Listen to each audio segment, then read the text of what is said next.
Numerary assistant is a celibate member of Opus Dei.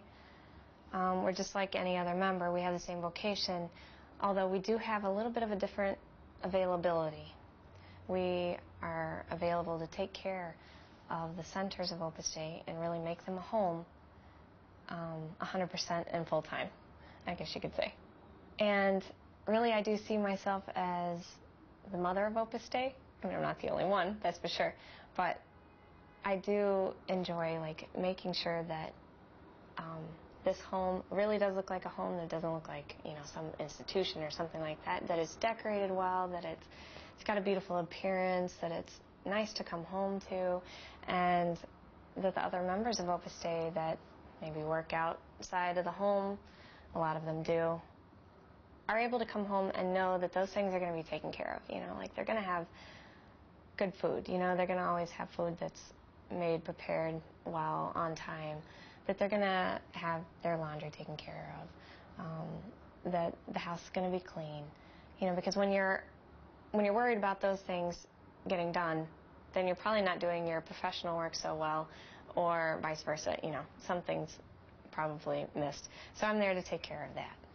And, you know, you could say, well, couldn't anyone just be hired to take care of the centers of Opus Dei? Well, yeah, you know, and actually a lot of centers in the United States do not have numerary assistants, which is unfortunate. But some of the men's centers and some of the women's centers do, and I feel that I can add that special touch by praying for those people, which is not something that you can hire someone to do. It's a very traditional idea, women's work. Does that bother you? No, not at all. I thoroughly enjoy it. So, you know, it's too bad what the society right now in the United States is kind of pushing the woman not to feel like she has to be at home. I don't feel like I have to be at home. I want to be at home. And I wish a lot of other women felt that way too, you know, that they saw it as a profession, that they saw it as something very important to society and to culture even, because you can see a lot of times now kids don't have mothers that really, really, you know, care for them in that way. They don't have a home to go to right after school that is just open there for them. And, you know, I think if we get back to that, I know that my mother stayed home, you know, and I really appreciated it. And I think that's what made me realize that this is a real profession, that it's a real job, that, you know, my dad never came home and said, you know, what have you been doing all day? I mean, he knew that she was really busy. I like to always try to remember to do it for the right reason, you know, because that gives it even more, I think it gives it even more, you know, like clout, you know. I'm doing this for God, and that also takes care of a lot of, you know, like when something doesn't turn out well, then you're not so hard on yourself. Look, I did my best. I'm doing this for God. I'm not doing this for so-and-so or so-and-so. You know, it's not trying to, you know, please anyone in that sense. I'm doing it for the right reason, and it makes it a lot easier. I was looking for a job between my junior and senior year of high school, and a friend of mine told me, since I was interested in the hospitality industry, that there were some conference centers around the United States of Opus Dei. If I was interested, they had training programs for high school girls, and I could work there. Possibly she could help me get a job. So I did, and I ended up working where I'm actually living right now and working full-time. So I guess I liked it a lot, right?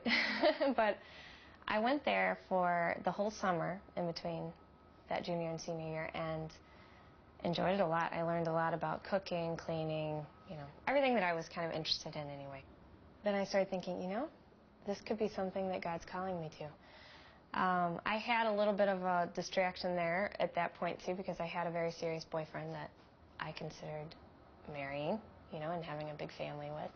So this was something that I was thinking about also, you know, like, well, I wonder if God would be asking me to do something different than what I'm inclined to, because that's what I wanted all my life, you know. I had seen the dedication of my parents and everything, and I thought that's what I want. And so on that plane ride home, you know, it hit me, you know, like, whoa, I should pray about this more because this might be what he's looking for. And anyway, I got off the plane. My boyfriend was there to pick me up, and I was so excited, you know. I told him everything about the summer and everything that I had learned. Anyway, so we called that night. He was so mad once I had told him, you know, hung up the phone. I can't believe you would do this to me, Andrea, type thing, you know. And, you know, I thought, great. Okay, now I don't have him. I'm kind of lost. I'm not sure what I'm doing, you know.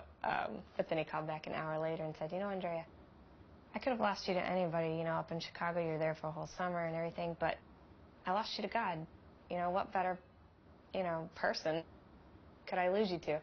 And I'm behind you 100% of the way. And I thank him for that every day of my life.